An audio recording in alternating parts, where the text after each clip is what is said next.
Life's Enthusiasms by David Starr Jordan. Section 1.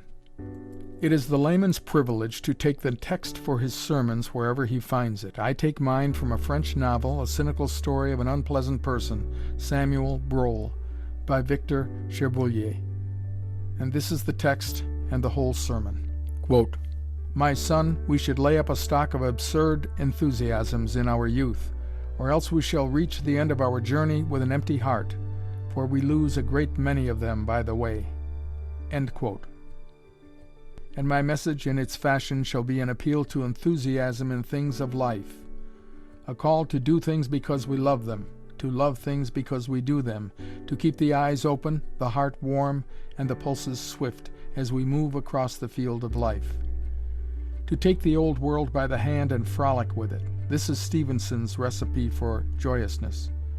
Old as the world is, let it always be new to us as we are new to it. Let it be every morning made afresh by him who instantly and constantly reneweth the work of creation. Let the bit of green sod under your feet be the sweetest to you in this world, in any world. Half the joy of life is in little things taken on the run. Let us run if we must. Even the sands do that. But let us keep our hearts young and our eyes open, that nothing worth our while shall escape us. And everything is worth our while, if we only grasp it and its significance.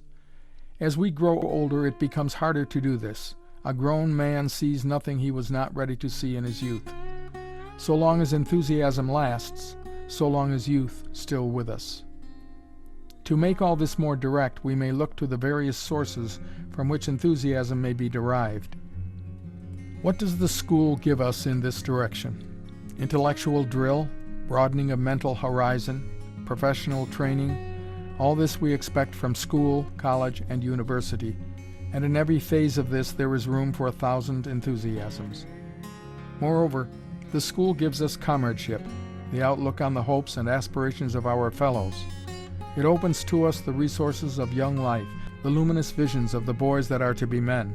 We come to know the wonderful fellow to dream and plan, with the great thing always to come, who knows? His dream may be our inspiration as it passes, as its realization may be the inspiration of future generations. In the school is life in the making, and with the rest we are making our own lives with the richest materials ever at our hand. Life is contagious, and in the fact lies the meaning of comradeship. Gemeingeist unter freien Geistern. Camaraderie among free spirits. This is the definition of college spirit given us by Hutton at Greifswald 4 centuries ago. This definition serves for us today. Life is the same in every age. All days are one for all good things. They are all holy days. To the freshmen of today, all joys of camaraderie, all delights of free enthusiasm are just as open, just as fresh as ever they were. From the teacher, like influences should proceed. Plodding and prodding is not the teacher's work. It is inspiration, on-leading, the flashing of enthusiasms. A teacher in any field should be one who has chosen his work because he loves it, who makes no repine because he takes with it the vow of poverty, who finds his reward in the joy of knowing and in the joy of making known. It requires the master's touch to develop the germs of the naturalist, the philosopher, the artist, or the poet. Our teacher is the man who has succeeded along the line in which we hope to succeed, whose success is measured as we hope to measure our own. Each leader of science and of intellectual life is in some degree the disciple of one who has planned and led before him.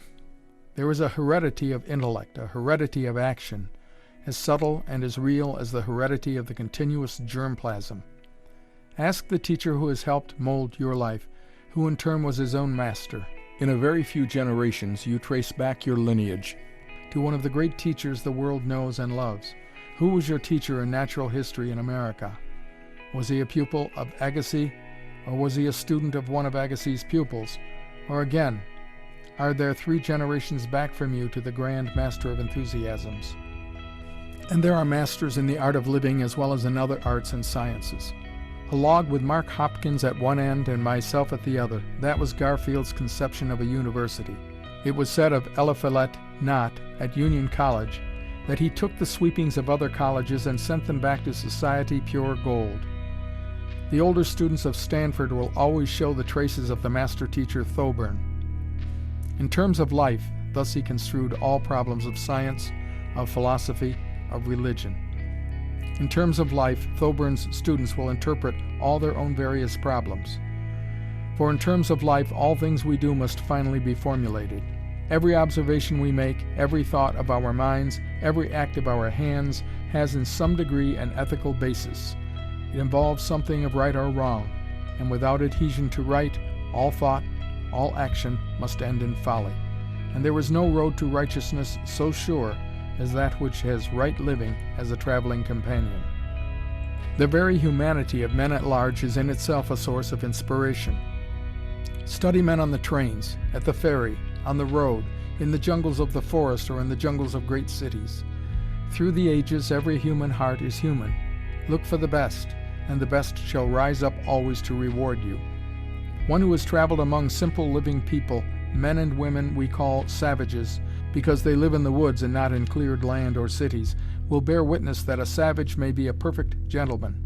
Now, as I write, their faces rise before me, joyous, free-limbed, white-toothed swimmers in Samoan surf, a Hawaiian eel-catcher, a Mexican peon with his sombrero trailing in the dust, a deferential Japanese farm boy anticipating your every want, a sturdy Chinaman without grace and without sensitiveness, but with the saving quality of loyalty to his own word, herdsmen of the Pennine Alps, Aleuts, Indians and Negroes. Each race has its noblemen, and through these humanity is ennobled. It is worthwhile to go far from Boston to find that such things are true.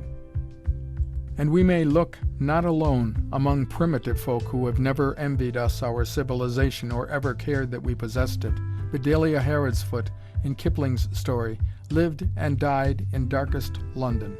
Gentle hearts and pure souls exist among our own unfortunates, those to whom our society has shown only its destroying side.